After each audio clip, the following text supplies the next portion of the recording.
So, Chapter 8 is sort of one of our tougher chapters, kind of like most people probably found Chapter 5 a little tough. It's all about genetics, specifically microbial genetics. So, in this chapter, we're going to start off slow with some terminology. First of all, what is genetics? It is the study of what genes are, how they carry information, how the information is expressed, and also how the genes are replicated, how DNA is copied. All right, so a lot of what we're going to learn in Chapter 8 kind of carries over from what you learned in general biology. A lot of the same topics. How does DNA copied? How is it transcribed into RNA? And how is RNA translated into proteins? But we're going to take a little bit of a sort of tangent on this topic because we're going to then specifically focus on some aspects of genetics that only apply to microbes.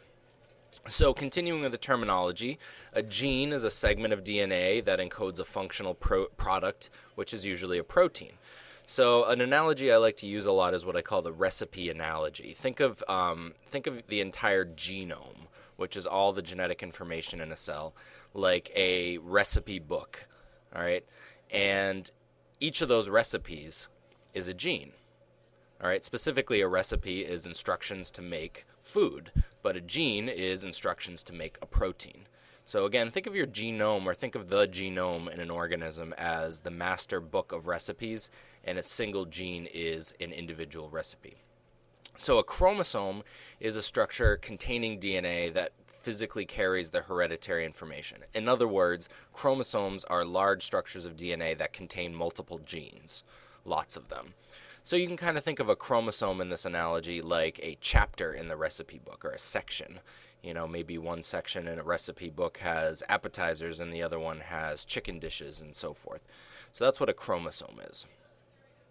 So the genetic code itself is really a set of rules that determines how we go from nucleotide sequences into amino acid sequences of a protein.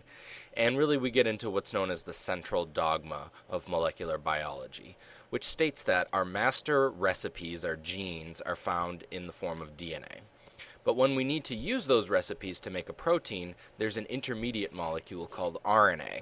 Think of RNA like a copy. All right, so an RNA segment is basically just a copy of a gene from DNA. So when we need to utilize that information, we copy it in the form of RNA. That is called transcription, when DNA is copied to RNA. And then finally, along a ribosome, the ribosome will take the RNA information and translate it into the language of amino acids. It'll translate it into a protein. And that process, again, is called translation. Now, I added another arrow to this diagram here, which is sometimes included in the central dogma, and it just basically states that DNA also can be copied to make more DNA. In other words, DNA is the template to make more DNA. So some other terminology, excuse me, genomics is the molecular study of genomes. So someone that studies the entire genome of an organism would study genomics. A genotype would refer to the genes of an organism, whereas phenotype refers to the expression of those genes.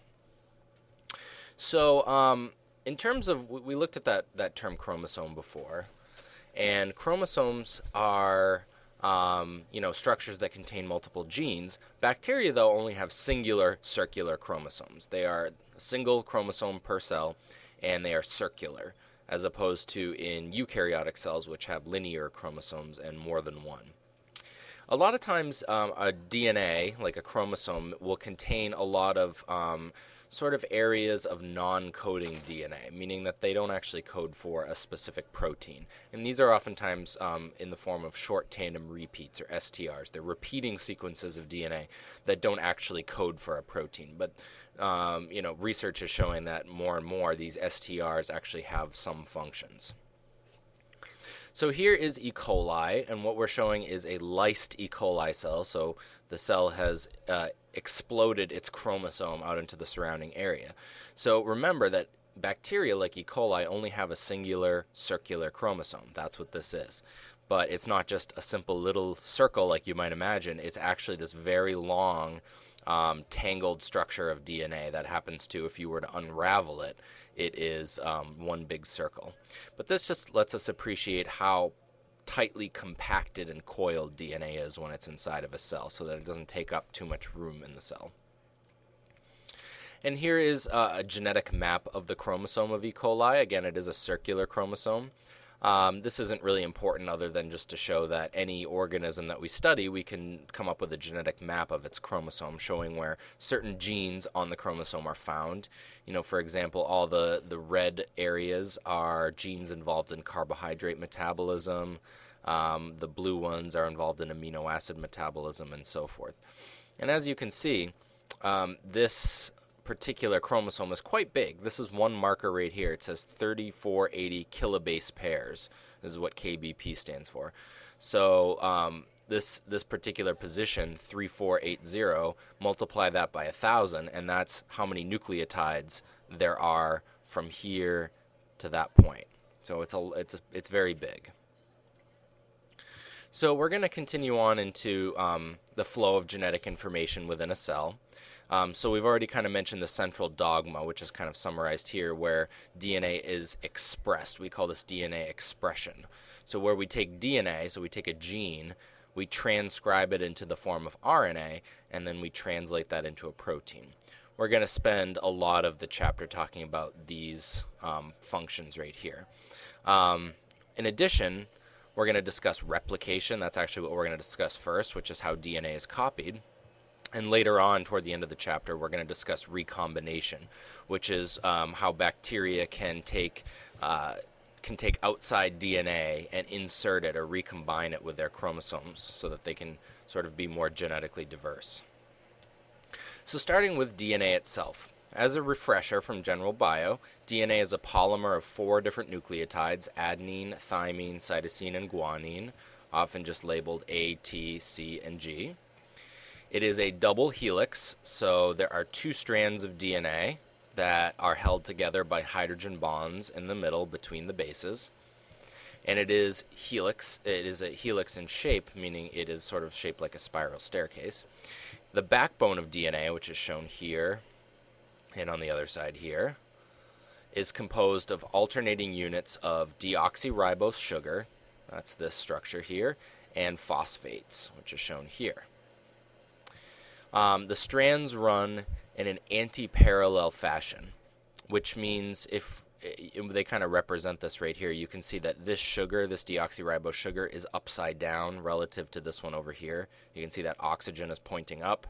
Over here it's pointing down, which basically means the strands on either side run in opposite directions. Another way we can look at that is we can look at the 2 ends of a strand. One of the ends that has a free phosphate hanging off is called the 5' end. So you can see that 5 apostrophe that we say prime, 5' end, always has a free phosphate. The 3' end always has a free OH. You can see that OH right there. So that's how we label the 2 ends of a DNA strand, is the 3' end, which has the OH, the 5' end, which has the phosphate. So you can see that this strand runs 3' up to 5', whereas this strand runs the opposite direction, 5' up to 3'. So again, that is what we call anti-parallel. The 2 strands are running in a parallel fashion, but one is upside down relative to the other. So that whole 5', 3' thing is going to come in and be important a little bit later. So the first thing we're going to talk about is how DNA is replicated. And again, this should be a sort of review from General Bio. But the way DNA is replicated in any organism, all the way from bacteria to humans, is pretty much the same. It's semi-conservative replication. And how that works is, if we take the 2 parental strands, those are what we call the parental strands, meaning the original strands of DNA, and we first have to split them apart. And that happens at an area called the replication fork. So you can see that these 2 strands of parent DNA are being split apart. These are the ones that we're going to copy. And then what happens is enzymes, specifically an enzyme called DNA polymerase, will come in and will add new DNA bases, new nucleotides complementary to the old ones. So in other words, here there's a free adenine, and the rule is that an adenine always pairs with a thymine. So DNA polymerase, it will recognize this adenine and it will add a thymine. It will continue up the strand. Likewise, it sees a guanine, a G, and it knows that the complementary base that must be added is a C. And likewise, once more, it sees a T here on the parent strand, so it knows the complementary base to add is an adenine. So that's semi-conservative replication. It basically means that when we copy DNA and then we are left with two new double helices of DNA, two identical copies, one of those strands of DNA comes from the original parent DNA, and the other strand is a new strand. So this would be called the parent strand because it's the old original copy, and this is called the daughter strand because it's the new one that we've just created. All right. So if we look at that whole idea of DNA synthesis in more detail, specifically when we start off with our template strand, which again is also called our parent strand, the original strand, and we're adding new nucleotides, the question becomes, is that a process that requires energy? All right, now if you think back to Chapter 5, anytime we build something, that is an anabolic process. Anabolic processes, building things, always require energy. So where does that energy come from? It actually comes from the free nucleotides themselves. So these nucleotides exist with, when they're floating around freely in the cell, they exist with 3 phosphates attached to them instead of 1. Now if you remember, a molecule like ATP, adenosine triphosphate, also has 3 phosphates. And again, that's where the energy from that molecule ATP comes from. The 3 phosphates have very high energy bonds that hold them together. So we don't actually technically need ATP. We can simply break off 2 of the 3 phosphates from a nucleotide, and that will provide the energy to create the new bond. So now we're going to dive into DNA replication or DNA synthesis in a sort of more detailed fashion. Now this slide kind of explains it in words, but I'm going to kind of skip to the actual diagram showing it. Now we do have to mention some enzymes involved. I'm not going to mention all of these, but there are many enzymes involved in DNA replication. The most important one is DNA polymerase, all right, which is the enzyme that synthesizes DNA. That's the one that actually reads the old parent strand of DNA and adds the new nucleotides. So that's probably the most important enzyme, but we have others too. DNA gyrase is an enzyme that relaxes the supercoiling ahead of the replication fork. In other words, we know that DNA is very tightly packed and coiled, so in order to copy it, we need to uncoil it basically, and that's what DNA gyrase does. A similar enzyme, helicase, unwinds the double-stranded DNA sort of right at the replication fork. All right, so I'm just going to mention those for now. We'll get to DNA ligase later. So here's the process of DNA replication. Now what we're seeing here is this is the parent strand, the parental strand, the old strand that we're trying to make an identical copy of.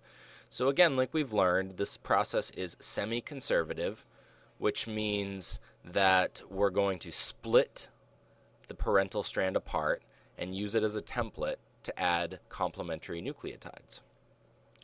So we're going to start on this side right here. Again, if we follow the colors, the dark purple you can see is the old parental strand. The light purple is the new strand, the newly synthesized strand. So let's look at some of our proteins and enzymes involved here. First of all, we have enzymes that unwind the double helix, that open it, that flatten it out like this, so it's not coiled. We need to flatten that out. And if you remember, that enzyme is called helicase. That does that. So this area where we're splitting apart the 2 strands of parental DNA is called the replication fork. There are proteins that will bind to the unwound parental DNA to keep it stabilized, because DNA has a tendency to snap back together if we don't do that. And then our most important enzyme is DNA polymerase. Now, DNA polymerase, of course, is going to read the old strand of DNA and add new nucleotides to form the new strand. Now, we have to keep one thing in mind about DNA polymerase. DNA polymerase is like a car that has no reverse gear. It can only operate in one direction, and that one direction is 5' to 3'. In other words, the new nucleotides are always added in a 5' to 3' direction.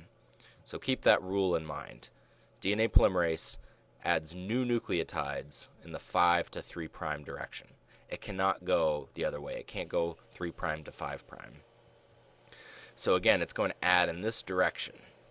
And this is fine because the replication fork is proceeding this way. We're splitting apart the old DNA strand, like the two old DNA strands like this, and DNA polymerase is just following along, and it's going to copy or it's going to add new complementary DNA bases. The problem is on the other side of the other old parental strand. All right, this parental strand, remember, is going the opposite direction as this one. So when DNA polymerase adds nucleotides in the 5' to 3' direction, it's actually going this way. So you guys can see those new nucleotides are going from a 5' to 3' direction. That's the only way that DNA polymerase can travel, is the new nucleotides are added in a 5' to 3' direction. But again, because the strands run in opposite directions, that the direction that DNA polymerase is moving here happens to be away from the replication fork. Right? The replication fork is going this way. DNA polymerase is going this way. So this side is called the lagging strand. The lagging strand is the strand of DNA where DNA polymerase is moving the opposite direction as the replication fork. So what ends up happening is DNA polymerase is going to have to synthesize fragments of DNA in a discontinuous fashion, meaning one fragment at a time. So you can see that if DNA polymerase goes this way, it will add nucleotides until it hits the piece that it's already completed before. Then it would have to start over here, add nucleotides until it hits the piece that it just completed before. And then it would have to start over here, add nucleotides this way until it hits the piece that it synthesized before. So it's always making them in these short fragments. And those are called Okazaki fragments, by the way. So when we synthesize DNA on the lagging strand, it's not synthesized continuously like it is up here, which is called the leading strand. It's synthesized in fragments. And again, those little fragments are called Okazaki fragments. And that is, by the way, named after the scientist that discovered this. But then we have another enzyme involved called DNA ligase. DNA ligase will fill in all these little gaps that exist between the Okazaki fragments. So DNA ligase is responsible for filling in those pieces. All right, so one thing about DNA replication, it's a little bit hard to visualize. So what I would recommend for you guys is just simply to go onto YouTube and search DNA replication, and you should find something similar. In some cases, they may go into more detail than we did in this slide, which is okay. You can find simpler ones or more complicated ones, but I would recommend watching a video of this happening to help you understand it. So that's the basics of how DNA is replicated within a cell. And again, this happens pretty much the same way in bacteria as it does in humans. All right? A lot of the same enzymes involved and so forth. Now in bacterial DNA, remember the chromosome is one big circle. So actually we can have two replication forks that proceed all the way around until they meet each other in the center. So bacterial DNA is usually replicated it has two replication forks going opposite directions around the chromosome. All right, so it would look something like this while we're replicating bacterial DNA. So now we've covered DNA replication, how DNA is copied. We're now going to look at a couple other processes involved in DNA expression. So again, when we want to express DNA, and what that really means is we want to take the information from DNA and use it to make a protein, we have to undergo two processes called transcription and translation. So when a cell needs a certain protein, it has to start off with the DNA, the gene that has the information. We have to copy that gene into the form of RNA, and then we have to translate that RNA information into a protein. So let's start by talking about those processes. First, we'll mention RNA. RNA is a little bit different than DNA, but essentially think of RNA like a copy of DNA. But RNA is a little different. It's a single-stranded nucleotide. It doesn't have two strands running opposite directions like DNA does, only a single strand. Instead of the sugar deoxyribose being part of the backbone, it has the sugar ribose, which is why it's called ribonucleic acid instead of deoxyribonucleic acid. And it also contains the DNA nucleotide uracil instead of thymine. So basically, RNA has 4 nucleotides, A, U, C, and G. DNA has 4 nucleotides, A, T, C, and G. Now, for all intents and purposes, the U, the uracil that's part of RNA, functions the same way that the T does in DNA. All right, so just think of that as a substitution. Wherever there was a T in DNA, it's actually going to be a U in RNA. So there are 3 types of RNA that the cell can synthesize. There's ribosomal RNA, which, if you remember, a ribosome is actually composed of mostly RNA, and it's a specific type called ribosomal RNA. So there are, in other words, stretches of DNA that only code for ribosomal RNA, and that ribosomal RNA is basically a structure. It's meant to be a part of the ribosome. There's also transfer RNA, which we're going to get to a little bit later, but this is responsible for transporting amino acids during protein synthesis. But the type of RNA that we're going to focus mostly on is called messenger RNA. This is the RNA that carries the information from DNA. It is essentially a copy of a gene, and it carries it to ribosomes, where the ribosomes will carry out the translation process.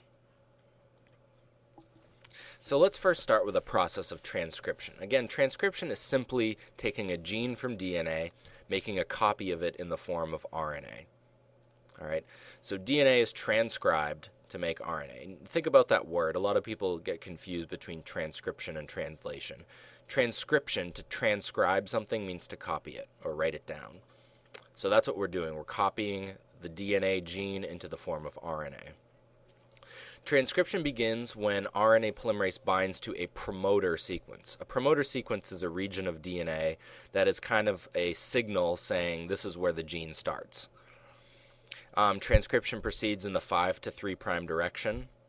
Only one of the 2 DNA strands is transcribed, which we call the template strand. So in any gene, only one of the 2 strands is actually used to copy. And then finally, transcription will proceed until it hits a terminator sequence. And a terminator sequence is a region of DNA that's kind of like a signal that says this is the end of the gene. So let's see what that looks like. First of all, the primary enzyme involved in transcription is an enzyme called RNA polymerase. So this is different than DNA polymerase. All right, DNA polymerase makes DNA copies, creates new DNA, I should say. RNA polymerase creates RNA.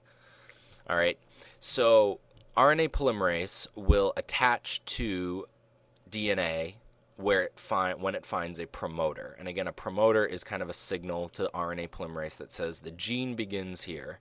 This is where we got to start copying. So then RNA polymerase will work its way down the gene. It will separate the 2 strands of DNA. You can kind of see that happening here. And it will use one of those DNA strands as a template to add RNA bases. So if we expand what that actually looks like, it's separating, again, the 2 strands of DNA, and it's using one of them as a template to add complementary RNA nucleotides. So again, if there's a T on DNA like there is right here, it's going to add an A, right? Because A and T are complementary. If there's a C, we're going to add an RNA G, because again, C and G are complementary. So likewise, that happens just like you would imagine. If we have an A in DNA, though, remember there is no T in RNA. So if there's an A in DNA, we're going to add an RNA U, because that is, a U functions just like a T does in RNA. So again, we're going to add nucleotides, RNA nucleotides complementary to that template strand of DNA. Now you can see that as we go along the strand of DNA, that RNA that we've now created is going to sort of trail behind. You can see it right here. That's the RNA that we've just created. So as we move along, we're going to have that piece of RNA trailing behind until RNA polymerase hits the terminator sequence, which again is the signal to RNA polymerase that this is where the gene ends. So what RNA polymerase has just done, starting at the promoter, ending at the terminator, is made a copy of this gene, and it's now in the form of RNA. So again, we've taken the information from DNA, a single gene, which again, remember, a single gene generally codes for a single protein. All right, we've made a copy of it now in the form of RNA. So we do have to mention one thing before we move on to translation. In eukaryotes, RNA has to be processed before it can leave the nucleus. So basically, in eukaryotes, a single gene will contain regions called exons and introns. Now, this is a very simplistic explanation of this, but an intron is basically like a junk piece of DNA. It's not really junk. It does serve a purpose, but introns are essentially non-coding pieces of DNA. So we don't need these to make the protein. So this whole DNA gene is copied into RNA. Therefore, we still have copies of these introns, these non-coding pieces of RNA now. We have to get rid of them because, again, they're non-coding. They don't actually code for the protein that we're trying to make. So this processing involves proteins that are actually RNA based. But anyway, these enzymes will cut out the intron regions and then splice back together the exons. So now we have a mature piece of RNA that only contains exons, which again, that's the region. The exons are the regions that we want. They are the ones that have the information to make the protein. And then that mature processed RNA can exit the nucleus and be translated. So for messenger RNA, by the way, this only happens in eukaryotes, not in bacteria. So anyway, now that we've copied our gene, it's now copied and it's in the form of RNA, we can then take the information from that gene and we can translate it into a protein. And that's, again, the process of translation. Translation, and again, so you don't get confused between transcription and translation. Transcription, to transcribe, means to copy. Translation, to translate, literally that's what we're doing. We're translating from one language, the language of A's, T's, C's, and G's, into the language of amino acids. So we're literally going from one language to another, which is translating. So let's look at how that works. Messenger RNA is translated in codons, in other words, 3 nucleotides at a time. So as we translate it, we actually look at 3 nucleotides at a time. And if you remember, translation, the process of making a protein now, is happening on a ribosome. So we'll get to that later, but just to keep in mind where this is happening, translation is carried out by ribosomes. Translation of messenger RNA begins at the start codon. So in the beginning, if you will, of a messenger RNA, there is always a start codon. All right, and that start codon is always AUG. So the ribosome knows when it sees AUG that is the point where we're going to start making the protein. Translation will end toward the end of the messenger RNA when it hits one of the 3 what are called nonsense codons. Nonsense codons are also called stop codons. And there's 3 of them, so it could be any one of these 3, UAA, UAG, or UGA. So again, the ribosome will start translating when it sees AUG, and it will stop translating, stop making the protein when it hits one of those 3 stop codons. So don't get this confused with what we talked about with transcription. Remember, transcription, RNA polymerase begins at a promoter and ends at a terminator. That is different than in translation. In translation, a ribosome begins at a start codon, AUG, and ends at a stop codon, one of these 3. So just be mindful not to confuse those. So the genetic code, which we're going to look at in a second, is literally a code. All right, we have decoded it a long time ago, actually. The genetic code consists of 61 sense codons. These are codons that actually code for an amino acid. All right, so let's think about this for a second. We know that when we translate RNA, we read the RNA 3 nucleotides at a time, which is called a codon. Now, if we think about this, we have 4 different nucleotides, A, U, C, and G at this point, and we were reading 3 of them at a time. So if we look at all the possible combinations of unique codons, there's only 64 of them. 64 total, right? So, for example, there's the start codon, AUG, then there might be AUC, AUA, and if we do that exercise, or we carry that out, we come up with 64 possible combinations. Now, 3 of them are nonsense or stop codons. The remaining 61 are what are called sense codons. They actually represent or code for an amino acid. So that brings us to 64 possible codons. Now, the thing is, there's only 20 amino acids. All right, so there's actually 61 sense codons to represent 20 amino acids, which means that the genetic code is degenerate, which doesn't mean what you think it means. It just means that it's repetitive. All right, in other words, there's more than one codon that could code for the same amino acid. And we'll get to the role of tRNA in a minute. But if we look at the genetic code, which has been figured out decades ago, this is what it actually looks like. On this side, these are all the 64 possible codons. All right, again, we can take all 4 nucleotides and arrange them in different ways, 3 at a time, and we get 64 possible combinations. We've already mentioned 4 of these so far. We mentioned that AUG is the start codon, which is shown here. It also codes for an amino acid as well, methionine. You can see barely that says MET. That stands for the amino acid methionine. We've also mentioned the 3 stop codons, or nonsense codons. They don't code for an amino acid. They're just a stop signal. And then the rest of these are the different amino acids. All right, remember, there's 20 of them total. So you don't have to memorize all these, but like, for example, these 2 codons, UUU and UUC, both code for the amino acid phenylalanine, which is abbreviated PHE. These 2 code for leucine, which is abbreviated LEU. So you can see that when we start taking that messenger RNA, we begin at the start codon, AUG, and then every 3 nucleotides from there, the ribosome will read those nucleotides and then add the correct amino acid.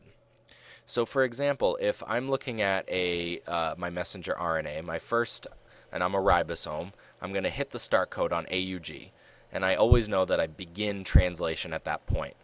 I also know that I also need to add the amino acid methionine there too. Then I move to my next 3 nucleotides. Let's say the next 3 nucleotides were GAU.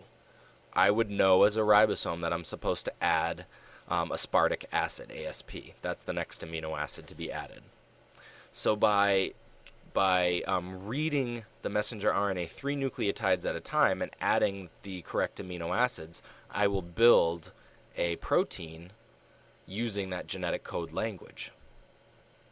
So we're going to go through the process of translation in more detail now and look at all the players. First of all, we have our messenger RNA, our copy of our gene, right? And it's now, we have our ribosome, which is the sort of factory worker that is going to assemble the protein and read the instructions from messenger RNA. So the 2 ribosomal subunits will assemble when they reach the start codon, which is, again, always AUG. Now, another player that we haven't really mentioned is tRNA, transfer RNA. tRNA is a special type of RNA that carries the amino acid to the ribosome. So it's a transporter. It brings amino acids to the ribosome. Now, there are many different tRNAs, and all of them have a certain anticodon, which is complementary to a codon on messenger RNA. Now, we're going to start with AUG.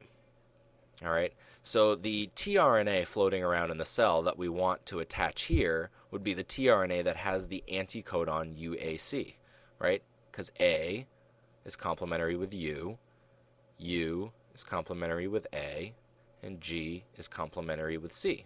So we know that this tRNA, which is floating around in the cell somewhere, needs to attach to the ribosome and attach to its codon cousin right here. Now the other thing is that tRNA is carrying with it the correct amino acid for this codon, right? This codon UAG, if we look back, in addition to being the start codon, codes for the amino acid methionine. You can see that this anticodon, this tRNA I should say, is carrying with it the amino acid methionine. It's going to bring methionine to the ribosome. So now all these have assembled. We now have the start codon lined up in the ribosome. we have the tRNA with the correct anticodon binding to that start codon, and it's carrying with it the correct amino acid for that codon. Now we have the second codon lined up, the second 3 nucleotides, and the second codon happens to be UUA. So what that means is another tRNA has to come along with the anticodon AAU, because again, U is complementary to A, U is complementary to A, and A is complementary to U. And you can see that this tRNA with that correct anticodon is going to be carrying with it leucine, L-E-U, leucine. That's one of the amino acids. Now, if we look up this codon UUA in the chart, all right, so we find it UUA right here. UUA codes for leucine. And that is what this tRNA is carrying as leucine. So again, these tRNAs always bring with them the correct amino acid for the codon that they attach to. So now this tRNA is going to bind as well. So now we have 2 tRNAs bound, 2 amino acids lined up, and now the ribosome is going to catalyze a peptide bond to form between the first two amino acids. So we're going to attach the first 2 amino acids. So right here is where you can see how we are translating. We're going from this language, the language of nucleotides, and now we're translating it into the language of amino acids. So we're literally building a protein based on the instructions that originally came from DNA. All right? So let's carry this process out a little bit. What we've done, we've now attached our first 2 amino acids together to start building the protein. Now the ribosome is actually going to shift. The ribosome is going to move over by 1 codon. And we're also going to take the methionine that originally came from this tRNA, and we're going to eject this tRNA. This tRNA, we've now taken its amino acid. We're going to get rid of it. All right. So now we're lined up with the third codon. The third codon is GGU. And again, a tRNA with the correct anticodon for that, CCA, is going to attach, and it's carrying with it the correct amino acid for that codon. So again, we can go back. I'll do this one more time. If we look at the third codon, GGU, we look that up in the table. So GGU right here codes for the amino acid glycine. And we can see that this tRNA is carrying with it the correct amino acid, glycine. So now this whole process is simply going to repeat. We, again, like I said, we get rid of that empty tRNA. We now catalyze a peptide bond to form between the second and third amino acid. And the ribosome will shift over 1. All right? So we can carry this out all the way to the end. All right, until the ribosome hits the stop codon. Again, there's 3 possible stop codons. One of them is UGA. Once the ribosome reaches the stop codon, it will release the polypeptide, the protein that we just made. And that ribosome will detach from the messenger RNA. And that ribosome, by the way, is free to start over. It could go, it could essentially start back at the beginning of that messenger RNA. So the messenger RNA isn't used up at this point. Another ribosome could attach to it and could translate another copy of that same protein. So that's what we've done so far is we've taken the information from DNA, a gene, we've transcribed it into a copy form of RNA, and then we've translated that messenger RNA into a protein. So one thing that's interesting about bacteria, because they have no nucleus, transcription and translation can actually happen at the same time in bacteria. That's what this is showing. So we have a piece of DNA, and we have RNA, many copies of RNA polymerase transcribing the same gene in this direction. And then at the same time, those copies of messenger RNA are being created before they're even finished. We have ribosomes attaching to them and then creating a protein from that. All right. So this can all happen simultaneously in prokaryotes. All right. We can't do this in eukaryotes like our cells because transcription has to happen first in the nucleus, then the messenger RNA leaves the nucleus and goes to the ribosomes in the cytoplasm. So this can all happen at the same time in bacteria, but not in eukaryotic cells. So what we're going to talk about next is how genes are regulated. So some genes are called constitutive, which means that they are expressed at a fixed rate. And in fact, about 60 to 80% of genes in most bacteria are constitutive. They're constantly turned on, in other words. They're always being transcribed and translated. Now, some genes that we'd want to keep turned on all the time, we'd want to keep constitutive, are ones for metabolic enzymes, like the enzymes involved in glycolysis. We always need to undergo glycolysis. So the genes that code for those enzymes are going to be constitutive. They're going to be turned on. But then there are some genes that we want to keep turned on or turned off at certain times. All right? So we have different ways of regulating gene expression. There are repressible genes. There are inducible genes, and then there's a special case called catabolite repression, and we're going to go through a couple of these. So the difference first between repression and repressible genes and inducible genes. So repression will inhibit gene expression and decrease enzyme synthesis. This whole process is mediated by receptors, and basically with repression, the default position of a repressible gene is on, meaning that they have the ability to be repressed, but the default position is on. Inducible genes, on the other hand, their default position is off. They need to be turned on by an inducer. Okay, so we'll look at a couple of these examples in a minute. What we're also going to look at is what's known as an operon. Operons only exist in bacteria. An operon is basically a set of genes that are all controlled together. So either you turn the whole set of genes on or you turn the whole set of genes off. And usually an operon involves genes that are all related to the same function. All right. We're going to look at one example called an inducible operon. The most understood example, or one of the best ones anyway, is called the lac operon, which is found in many bacteria. So the lac operon is a series of genes that code for enzymes involved in lactose metabolism. So let's think about this for a second. There are a bunch of different genes involved in metabolizing lactose, and they're all controlled together. Now, very basically, if there's no lactose around, there is a repressor that binds to the operator in this operon, which prevents transcription. In the presence of lactose, however, lactose, which serves as an inducer, binds to the repressor and disables the repressor. Okay, so let's look at what that really looks like. Here is the lac operon. So we have 3 genes in this case that are involved in metabolizing lactose. Now, upstream, we have an operator and a promoter region. We've already learned about the promoter. The promoter is where RNA polymerase binds to and then would transcribe going in this direction. The operator is a way to regulate the gene. All right. So,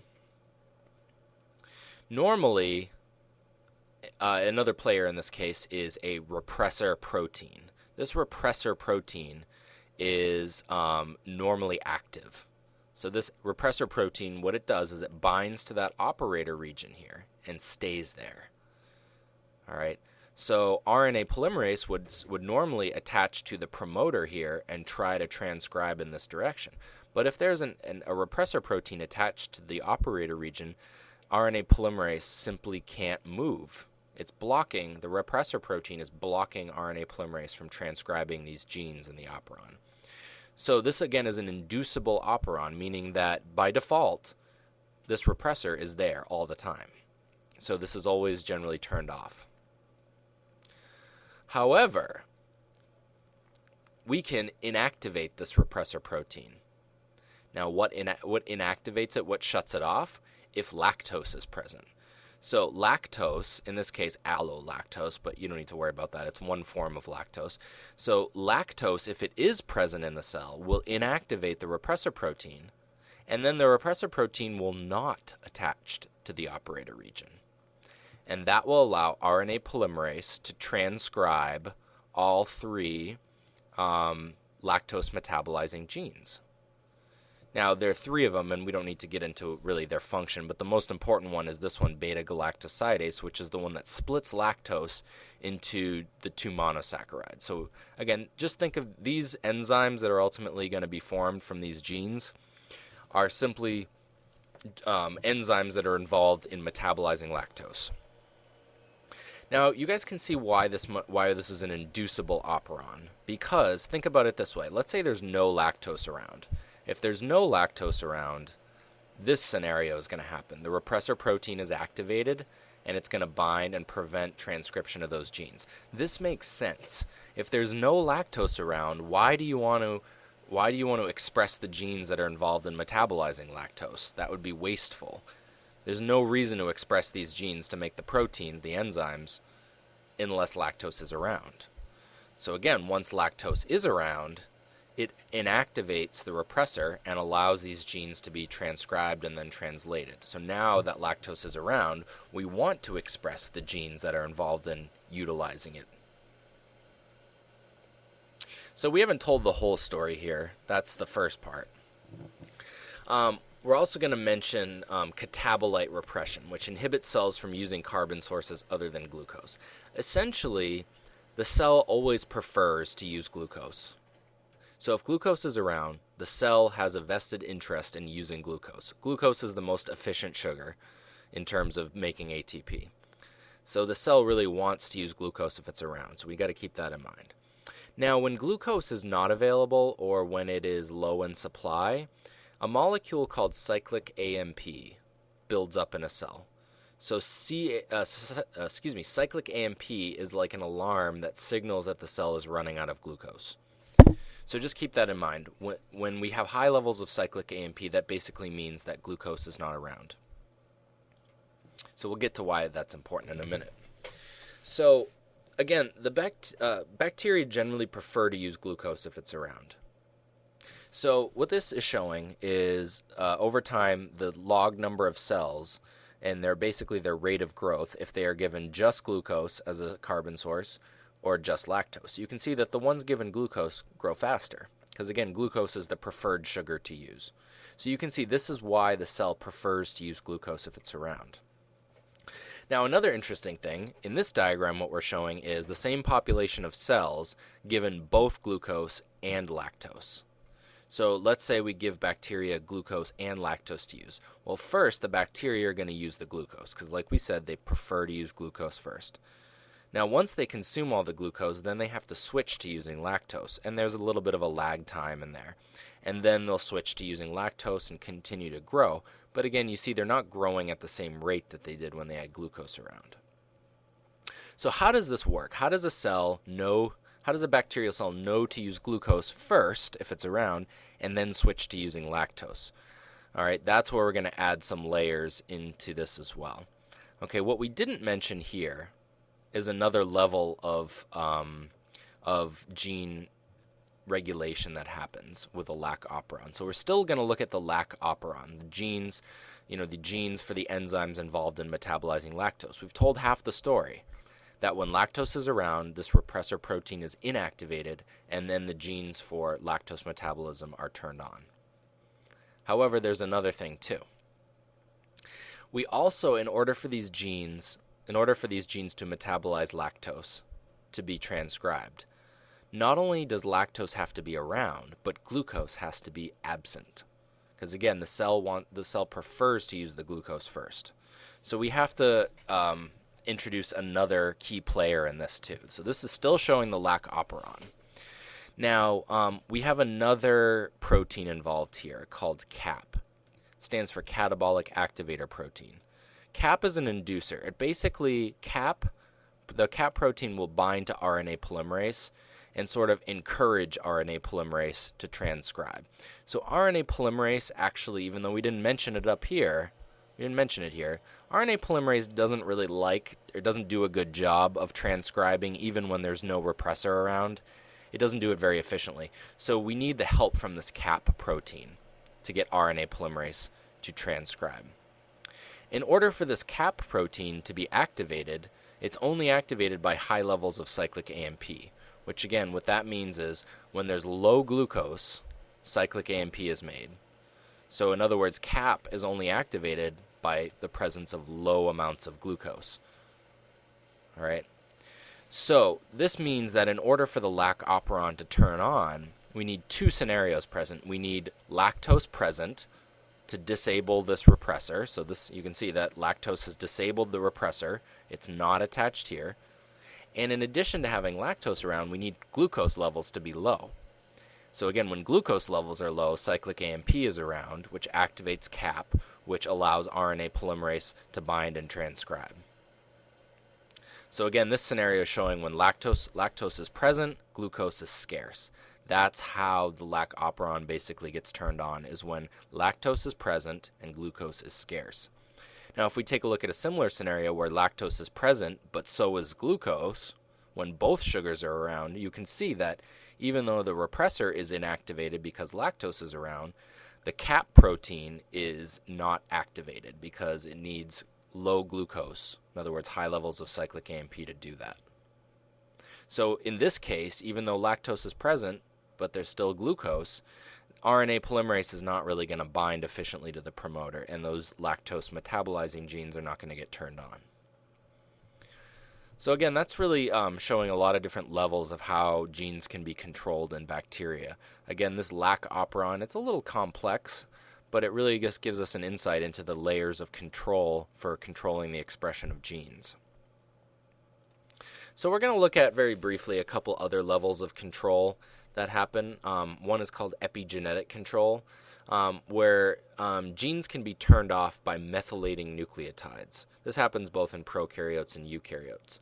So if there are enzymes that can add methyl groups to nucleotides, and a methyl group, by the way, is CH3, we can add methyl groups to nucleotides, and that's another way of turning them off.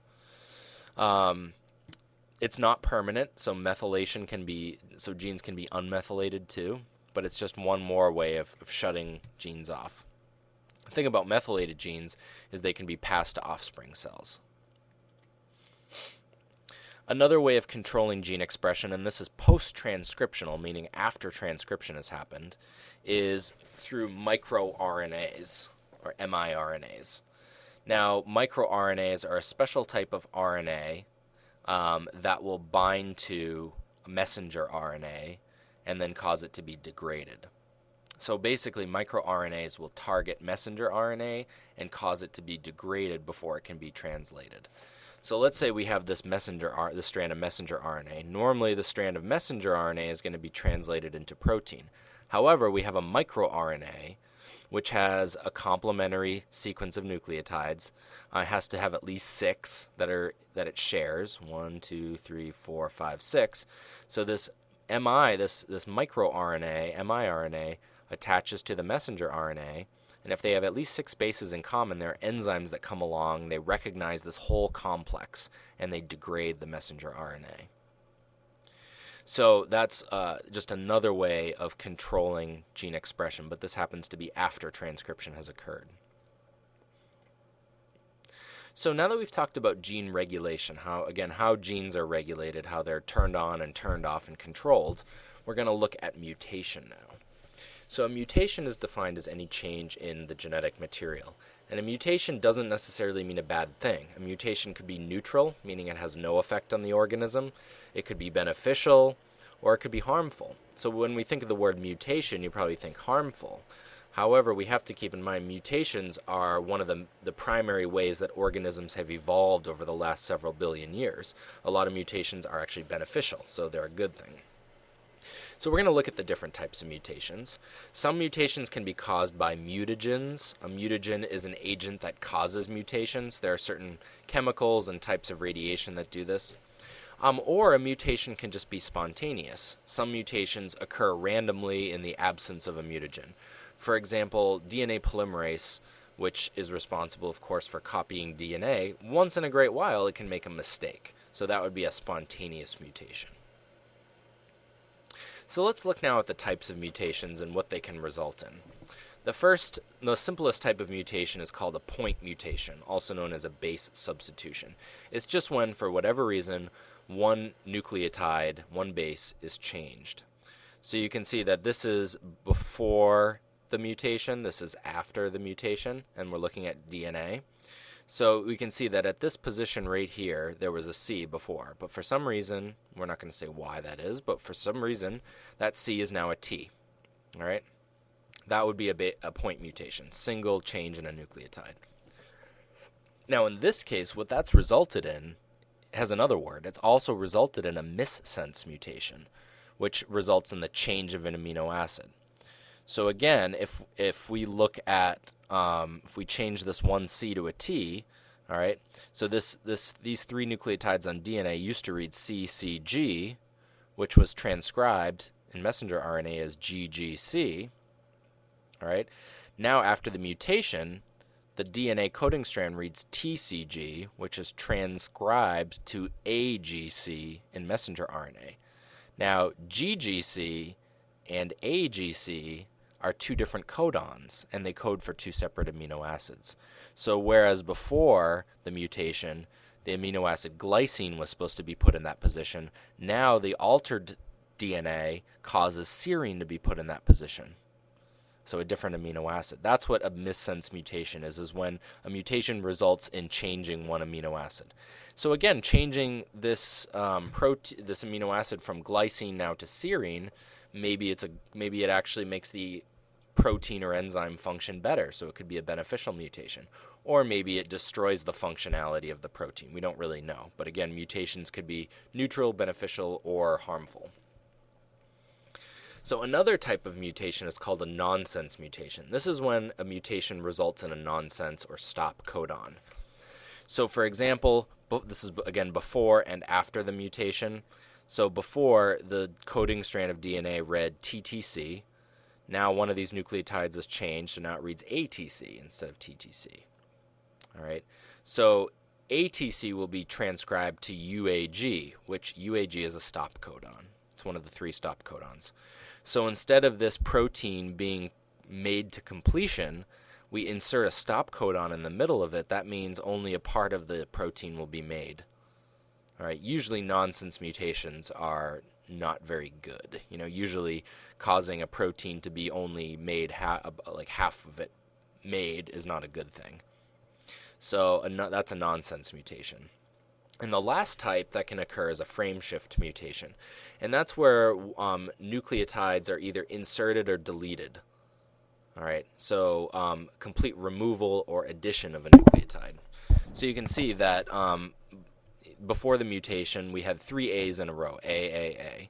Now let's say that there was some mistake that happened or some mutagen caused one of those A's to be removed. Now if you can see, the whole reading frame shifts over by one nucleotide. So when this mutated DNA is now transcribed, everything after that mutation is shifted over by one nucleotide, which means the ribosome is now reading everything incorrectly because one nucleotide is now missing. Everything got shifted over. So you can see that after that, all the nucleotide or all the codons have changed after that mutation. So those are the different types of mutations. Let's talk about how frequently mutations happen and what causes mutations. So the spontaneous mutation rate is is around 1 in 10 to the 9th replicated base pairs. In other words, every nucleotide that you copy, about every billion will have a spontaneous mutation. We can also look at that as by gene, which basically translates into 1 in every million genes will have a spontaneous mutation that are copied. But if we add a mutagen, if the cell is exposed to a mutagen, that can increase from anywhere from 1 to 10 to the 5th or even 1 in 10 to the 3rd per replicated gene. So it significantly speeds up the mutation rate. We're going to look at some chemical mutagens first. What are some chemicals that cause mutations? Nitrous acid is one that causes adenine to bind with cytosine instead of thymine.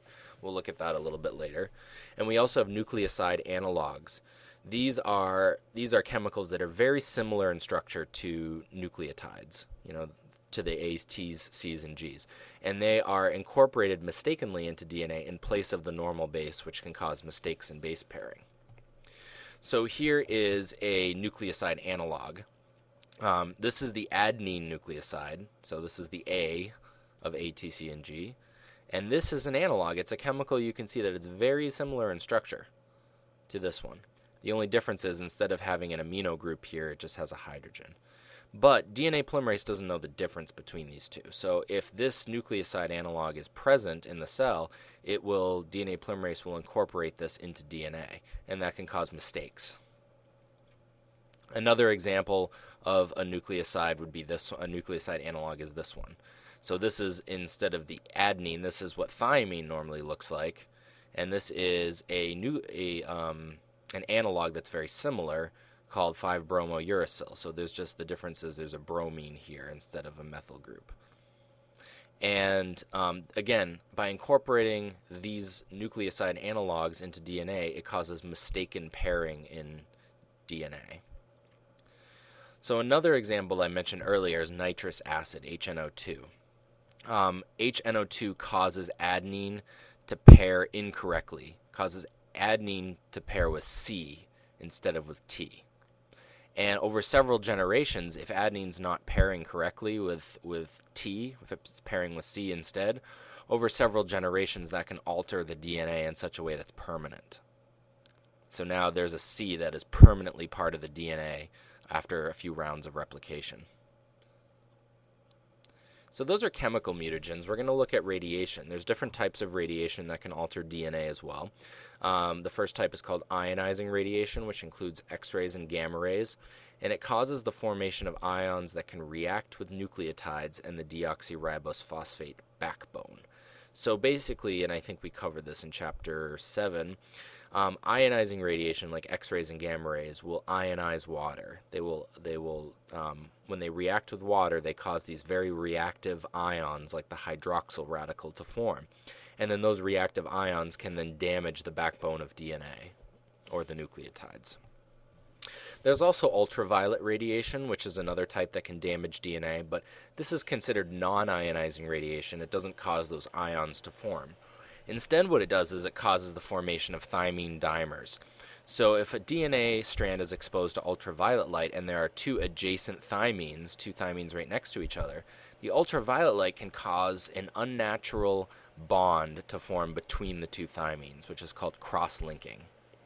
And this will disrupt the DNA strand because it causes a bubbling in the backbone of DNA.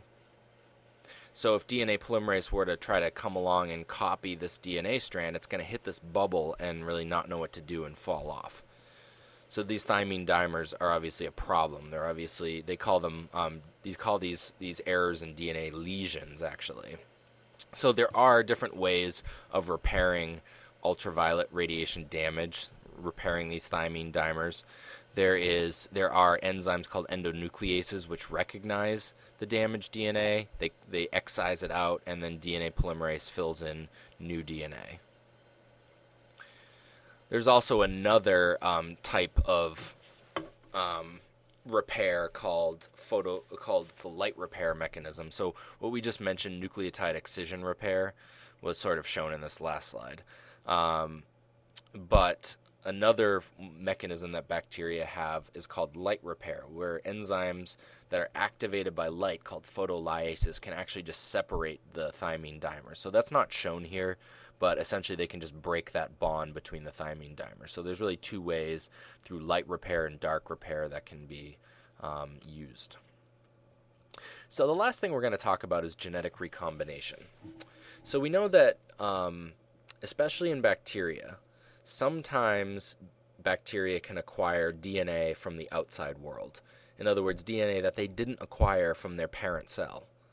All right, normally DNA is passed from parent to daughter cells, and these daughter cells should contain identical copies of the parent cell.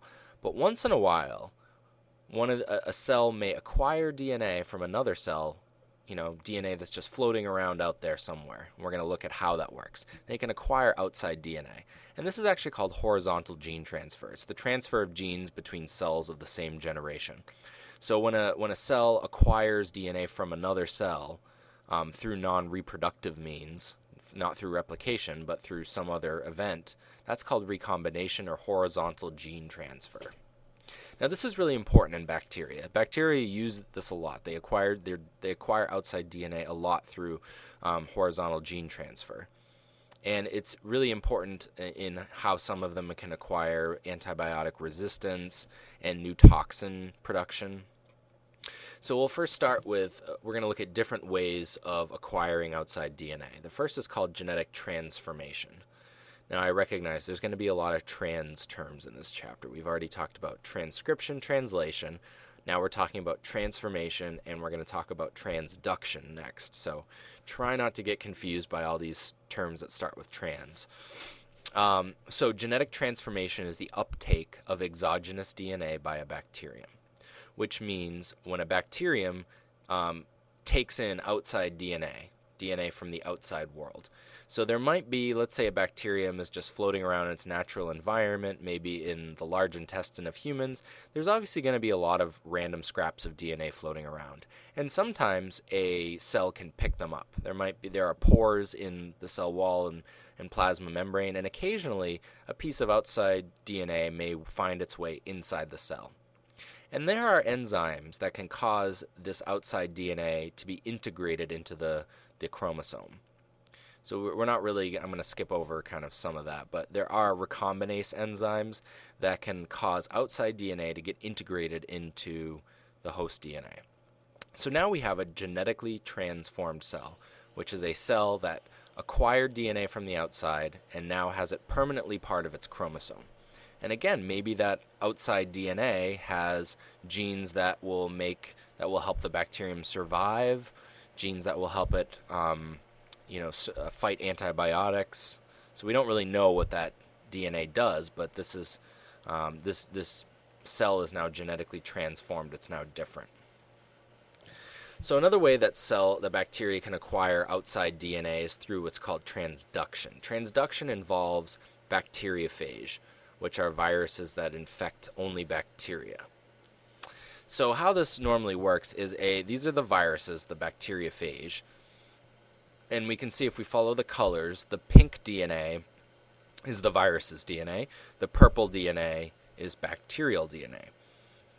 Normally one of these viruses will attach to a bacterial cell. It will inject its DNA into the cell, and that will essentially hijack the cell so that now the bacterial cell makes lots of copies of the virus and lots of copies of the virus's DNA. Now, eventually those copies, those pieces of the virus get packaged up into new viruses, and the cell lyses, and those new viruses can go and infect other bacterial cells. Now, what happens is during that packaging process, sometimes instead of packaging virus DNA, which is shown in pink, we accidentally package up the bacterial DNA, which is shown in purple. So let's say one of those viruses containing bacterial DNA goes and infects another cell. It's going to inject DNA that came from this cell. It's going to inject it into this cell. And again, sometimes that DNA may become incorporated into the chromosome of the cell. So again, sort of by mistake, this virus has accidentally moved DNA from one cell to another. So again, that's just another way that bacteria can acquire outside DNA. And just to kind of tie in why this is relevant to us, we have a little Q&A. So E. coli is found naturally in the human large intestines, and there it is beneficial. However, the E. coli strain designated E. coli 0157H7 produces a Shiga toxin. Now, this Shiga toxin originally came from the bacteria Shigella. How did E. coli acquire this gene for the toxin from Shigella? And the answer is through one of these mechanisms that we're discussing. It could have been through transduction, through transformation. But again, this is significant because this is how bacteria evolve so quickly as they acquire DNA from other bacteria. The last thing we're going to discuss is conjugation. And involved in that are little pieces of DNA called plasmids. Plasmids are pieces of DNA that are found outside the chromosome. So they're not part of the bacterium's chromosome. And they are circular, but they're again not part of the chromosome. And there are different types of plasmids that can carry genes. These genes are not usually important to the survival of the bacterium, but they carry other genes that may be useful. So conjugative there are different kinds of plasmids, but we're going to focus mostly on R factors. They're a type of plasmid that carry antibiotic resistance genes. And this is a picture of an R factor. All right, now an R factor is going to contain lots of genes. For example, right here is this region that's labeled TET stands for tetracycline resistance. It's a gene that allows the bacteria to resist tetracycline. It also has other genes involved in conjugation, which we're going to explain now. So the thing about plasmids, like R factors, is that they're very easily transferred from one bacterium to another. In fact, this is the closest thing that bacteria have to sexual reproduction, is to share and swap these plasmids. And they do that through a process called conjugation. All right, conjugation involves pili. If you remember pili back from chapter 4, I believe, pili are structures involved in attachment, but they have another function. They also serve as sort of a tunnel that allow plasmids to be transferred from one cell to another. So here is what we would call an F-positive cell, meaning it has the plasmid, and this would be an F-negative cell. It does not have that plasmid. This F-positive cell is going to form a pilus, so again, a bridge between the two, and then the DNA, a copy of the plasmid DNA, can be transmitted through that bridge. So in a cartoon, it kind of looks like this. The plasmid is going to be copied, and a copy of that plasmid can travel through the pilus, the conjugal junction.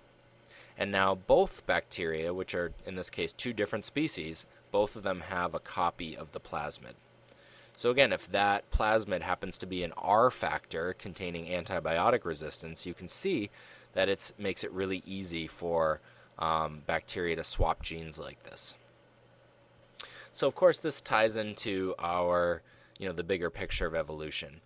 The fact that bacteria can do this, they can mutate, that's not really on purpose, but mutations do occur, and genetic recombination occurs. All those processes that we just looked at, transformation, transduction, and conjugation, those are all separate processes that allow bacteria to acquire new genes and compete in the world of survival of the fittest. So bacteria are always going to be evolving in that sense. Okay, so that brings us to the end. Here are some study questions, so feel free to pause the lecture and answer these.